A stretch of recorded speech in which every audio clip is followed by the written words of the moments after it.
오늘은 2023년 호주 부동산 도대체 누가 구입하는지 구입자 트렌드 5를 정리해 보도록 하겠습니다.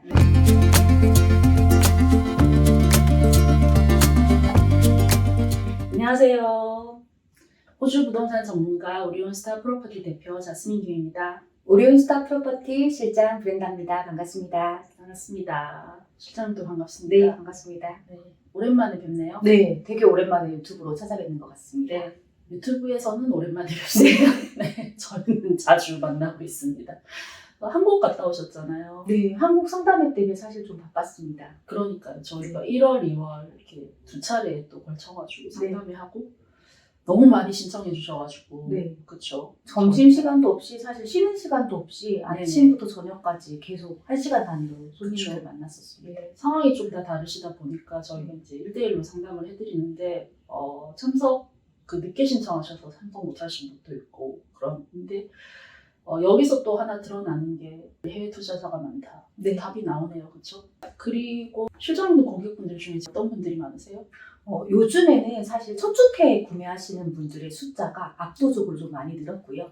그리고 두 번째는 아시다시피 호주는 부동산 구매를 통해서 세금을 돌려받을 수 있는 절세가 가능하기 때문에 당연히 여전히 투자로 보시는 로컬 투자자분들 많이 계시고, 또 세 번째는 방금 말씀드린 것처럼 해외 투자자분들이 연락이 정말 많이 오세요. 그렇죠. 네. 그리고 또 한 두 부류 정도 더 있을 것 같은데 사실 저희가 이제 오늘 통계를 가지고 말씀을 좀 드리려고 하는데 어떤 분들이 집을 많이 사시는지 이게 왜 중요하냐면 수요가 어떤 쪽에서 일어나는지를 알아야지 이제 거기에 맞는 트렌드의 부동산을 사셔가지고 이제 투자를 생각을 하신다고 하면은 이제 수익을 볼 수 있을 거고요. 그 다음에 내 집으로 산다고 하더라도 부동산 장기 투자하기 때문에 내 집으로 살다가도 또 이제 가족 형성이 바뀌거나 좀 더 큰 집으로 이사를 하거나 뭐 집이 좀 작은 집으로 이사를 해야 된다거나 그러면 그걸 투자를 돌리실 수도 있기 때문에 어쨌거나 이제 어떤 수요가 많은지에 따라 가지고 내가 이제 살 수 있는 이제 물건이 정해진단 말이에요, 매물이. 그러니까 이게 굉장히 중요한 요소가 될 것 같아요. 그래서 이번 시간에는 이제 어떤 사람들이 요즘 집을 사는지 구매자의 트렌드에 대해서 좀 알아보고, 그리고 저희가 다음 시간에는 이런 트렌드가 있기 때문에 이런 종류의 집을 사시면 굉장히 이제 수익이 좋을 것이다 라는 영상으로 다시 찾아뵈려고 하거든요. 그래서 이제 한 두세 편 정도 시리즈로 나갈 것 같아요. 그렇죠. 그러면 오늘은 2023년 호주 부동산 도대체 누가 구입하는지 그 구입하시는 분들의 트렌드 5가지를 정리해 보도록 하겠습니다. 네. 먼저 대표님, 네. 그 가장 지금 많은 숫자를 차지하고 있는 첫주택 구매자에 대해서 네. 조금 얘기를 해주셨으면 하는데. 그쵸. 아무래도 첫주택 구매자들이 굉장히 많은데 저희가 옛날에 일단 부동산이라고 생각을 하면 좀 중년에 약간 자산이 있는 분들이 산다는 이미지도 강했었고 실제로 그러기도 했었어요. 네. 근데 이제 요즘은 그런 분들도 뭐 여전히 사고 계시지만 조금 변화가 됐다고 하면 아무래도 20, 30대의 젊은 연령층의 첫주택 구매자들이 굉장히 마켓으로 진입을 많이 한다라고 볼 수 있겠죠. 호주는 뭐 실장님도 여기서 살아보니까 옛날에 이제 집 사기 전에 렌트비로 네. 버는 돈에 뭐 많으면 반, 뭐 적어도 한 3분의 1은 나가버리잖아요. 네. 예, 그리고 전혀 세이빙이 안 되고. 그래서 여기 이제 사시는 젊은 연령층들도 그런 이제 압박이 있기 때문에 아무래도 렌트비로 이제 계속 돈을 내는 것보다는 내 집을, 예산에 맞는 내 집을, 물론 첫 집이 드림홈은 아니죠. 네. 근데 이제 자기가 예산에 맞는 집을 사고, 그래서 이제 렌트비 대신에 이제 내 집을 가지고, 뭐 요런 이제 걸로 해서 젊은 세대들이 굉장히 많이 진입을 하는 것 같고, 하나 더는 호주 정부에서 혜택을 많이 주잖아요. 네, 대부분의 혜택이 이제 첫주택 구매하시는 분들에 한해서 많이 적용이 되는 것 같더라고요. 네. 대부분 이제 그때 고객분들이, 실장님 고객분들도 이제 받고 사시는 혜택이 뭐 보조금도 뭐 주정부에 따라서는 좀 다르지만 10,000불에서 15,000불 정도 받고 사실 거고, 그리고 또 스탬프 듀티 면제 받으시고, 면제 또는 할인 부분도 있으시고 하셔서. 그래서 아무래도 정부에서 좀 전폭적으로 지시도 해주고 해서 그런 것들이 아마 좀 첫주택 구입자들이 구입을 쉽게 할 수 있는 포인트가 되지 않나 싶거든요. 그 두 번째는 보니까 저는 사실 남편 이름이랑 공동 명의로 구입을 했는데 요즘에는 본인 명의로 그냥 싱글 명의로 또 구매를 많이 하시더라고요. 네네네, 그렇죠. 한국에 그 나 혼자 산다라는 TV 프로그램 있잖아요. 네, 아마 이제 저도 즐겨봅니다. 예, 해외에서도 이제 뭐 저희가 이제 짤 같은 걸로 이렇게 많이 보는데 호주도 마찬가지입니다. 네. 지금 1인 가구가 많이 증가를 하고 새로운 트렌드가 된 거죠. 옛날에는 대가족 중심이었는데 이제는 이제 1인 가구가 많이 늘어나고 실제로 이제 그 1인 가구가 또 이렇게 혼자서 사는 기간이 길어진 거죠. 예, 그래서 이제 1인 가구의 분들이 혼자서 이제 사시는 그런 집들이 많이 필요하고 실제로 그런 수요가 많기 때문에 공급도 많아지고 있는 상태고 옛날에는 사실 아파트 분양률을 보면 투베드룸이 압도적으로 많았거든요. 네. 근데 요즘은 원베드룸하고 쓰리베드룸도 굉장히 많이 분양을 합니다. 새 아파트 보면 그 이제 그 퍼센테이지가 굉장히 많이 올라간 걸 알 수 있거든요. 그래서 이런 분들도 이제 지금 단독으로 1인 가구에 단독으로 이제 구입을 하시는 분들도 굉장히 많아졌다. 그럼 이런 분들은 혼자서 이제 구입을 하시기 때문에 너무 높은 버젯의 집은 아무래도 혼자 그걸 다 감당해야 네. 되니까 조금 힘들 수도 있어서 예산에 맞는 이제 좀 작은 집들을 구입하시는 그런 경우가 많겠죠. 네.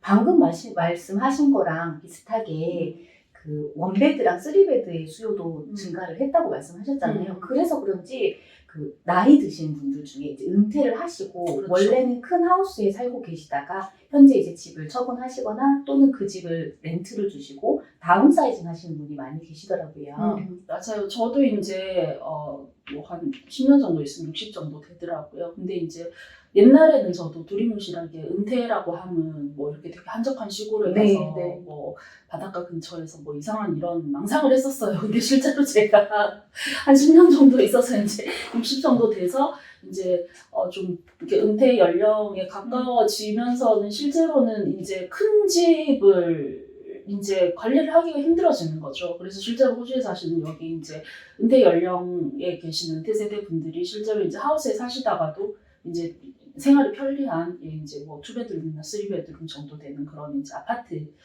이제 많이 선호를 하셔가지고 다운사이징을 해서 실제로 이사를 들어가시는 분들이 많죠. 그래서 이제 그런 분들의 이제 또 구입자들 또 늘어나고 있다. 왜냐면 이제 계속 고령화되잖아요.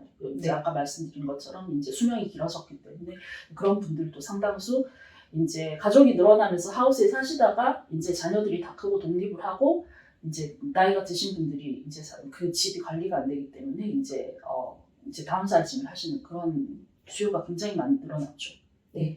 네 번째는 아무래도 여기 현지에 계시는 로컬 투자자 분들이 될 텐데요. 네. 자가를 가지고 계시면서도 불구하고 두 번째 집, 세 번째 집 투자를 하시는데 이게 사실 한국에 계시는 분들이나 아니면 여기에 살고 계시면서도 자가를 구입하지 못하시는 분들 입장에서 보면 네. 돈이 얼마나 많길래 저렇게 집을 사나 그렇죠. 네, 그런 생각을 하시긴 하시거든요. 네네. 근데 도대체 이런 분들은 어떻게 해서 집을 계속 사시는 걸까요? 아무래도 아까 실장님이 말씀하셨던 것처럼 호주에만 있는 뭐 조금 이제 전문 용어가 나오긴 하지만 네거티브 기어링이라고 해가지고 그거에 대해서 저희가 또 한번 따로 영상을 좀 마련을 하긴 해야 되는데 저희 세미나에 오시면 저희가 좀 되게 자세하게 설명을 해드리긴 하거든요.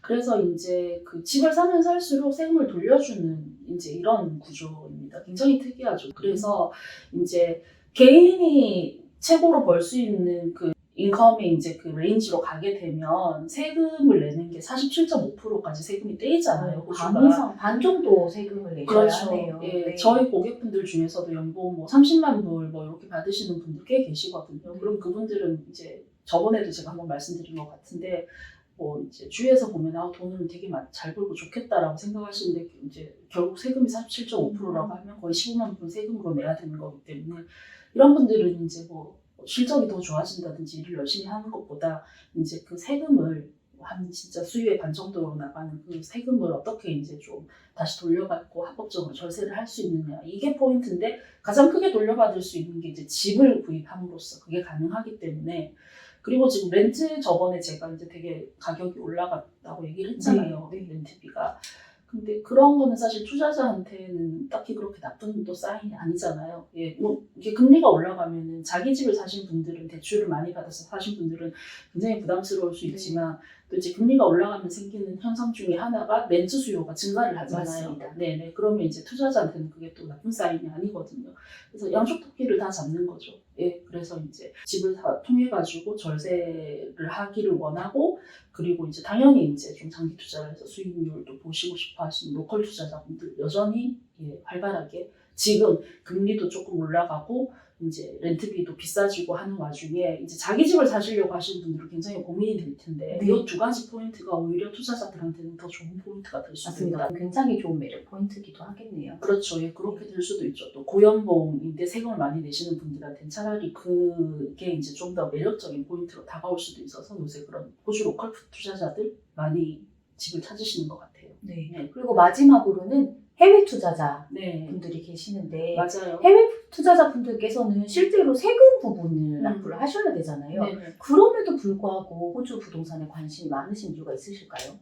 아무래도 호주가 영어를 쓰는 이 웨스턴 백그라운드의 나라 중에서 네. 가장 지금 정치랑 경제가 좀 안정적이기도 하고 그런 한 GDP 10위 정도 되는 순위를 나타내면서도 굉장히 많은 개발 계획이 있습니다. 뭐 그거는 네. 저희가 여러 번 유튜브에 올렸던 것 같아요. 그래서 이제 시리즈로 쭉 보시면 아마 도움이 좀 되실 것 같고요. 이제 사실 없죠. 이제 보통 대부분의 굉장히 좀 선진국화된 나라들은 이제 국토 뭐 종합 관리 계획이라고 해야 되나요? 관리로 들어가는 거지 매니지먼트나 메인테인으로 들어가는 거지 개발이라고 해가지고 뭐 디벨로핑이 되는 그렇게 활발한 나라들은 많이 없습니다. 근데 호주는 굉장히 많은 개발도상국급의 각 도시의 모든 뭐 교통이라든지 인프라라든지 공항이라든지 이런 것들이 굉장히 많이 개발이 되게 있고 그러면 당연히 예, 투자하기에 매력적인 포인트고 그다음에 정치하고 경제 치안 안정되어 있고 예, 그래서 이제 외국인들이 뭐 그러고 이제 자연이 아름다운 것도 하나의 매력이 될 것이고 뭐 그런 거를 떠나서라도 이제 좀 세금이 조금 아무래도 여기 로컬에 계신 분들보다는 조금 더 무겁게 받아들일 수도 있는데 또 주를 바꿔서 캔버라에 매물을 사시면 또 외국인이라고 해서 딱히 저희보다 더 많이 내는 세금은 또 없으시거든요. 뭐 물론 이제 신청료는 좀 더 들어가긴 합니다만 세금적으로는 저희하고 동일하게 밖에 세금을 안 내기 때문에 또 그런 식으로 해서 캔버라 쪽으로 투자가 많이 유치가 되고는 있죠. 외국인 투자자에 그래서 그렇게 해서 또 외국인 투자자들 아무래도 여기 또 학생 비자로 와 있는 이 분들 같은 경우 여기서 살다가 괜찮아서 사시는 분들도 많고 해서 또 가족이 이제 해외에 있으면 또 여기 투자를 하시고 이런 케이스도 많죠. 네. 뭐 실제로 자녀분이 호주 내에 공부를 하고 있다거나 아니면 이주 계획이 있으신 분들은 나중에 구매를 하시면 가격이 올라가기 때문에 그래서 이제 지금 시점에 구매를 하시려고 하시는 분들이 많이 계시더라고요. 네, 맞습니다. 네. 그래서 저희가 오늘 이렇게 5가지로 한번 이제 되짚어봤는데 다시 한번 이제 이제 정리를 해드리면 네.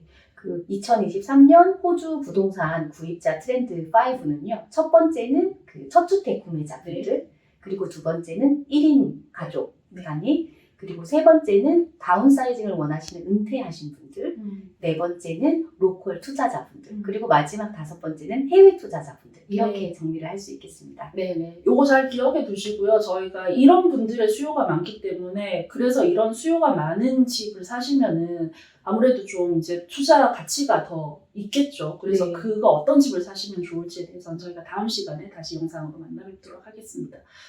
저희 캔버라하고 시드니에서 정기적으로 세미나 하고 있고요. 그리고 한국 상담회도 저희가 네. 예, 이제 정기적으로 개최를 하고 있습니다. 이제 한국 상담회는 이제 저희가 하게 되면 공지가 나가니까요. 조금 눈여겨 봐주시면 좋을 것 같고 그리고 저희 SNS 많이 활동하잖아요. 네. 네. 요즘에는 인스타랑 카카오톡 채널 그리고 또 유튜브도 많이 구독해 주시고요. 정보가 가장 중요한 세상이니까 꼭 친구 추가해 주셨으면 좋겠습니다. 네, 그리고 저희 회사가 이제 뭐 이렇게 좀 이벤트를 많이 해요. 저번에 일본 투자자분들 오셔가지고 또 시드니에서 시드니 버스 투어로 이제 시드니 매물 투어도 했고 그리고 또 이제 여기 캔버라 또 버스 투어 같은 것도 하고 해서 그런 거 저희가 계속 기획하고 이제 하고 있으니까 좀 신뢰할 만한데 이런 데서 좀 상담 받아보고 싶으시면 저희한테 연락 주시면 저희가 최선을 다해서 이제 상담을 해드리도록 하겠습니다. 네. 그러면 저희는 다음 시간에 뵙겠습니다. 네, 감사합니다. 감사합니다.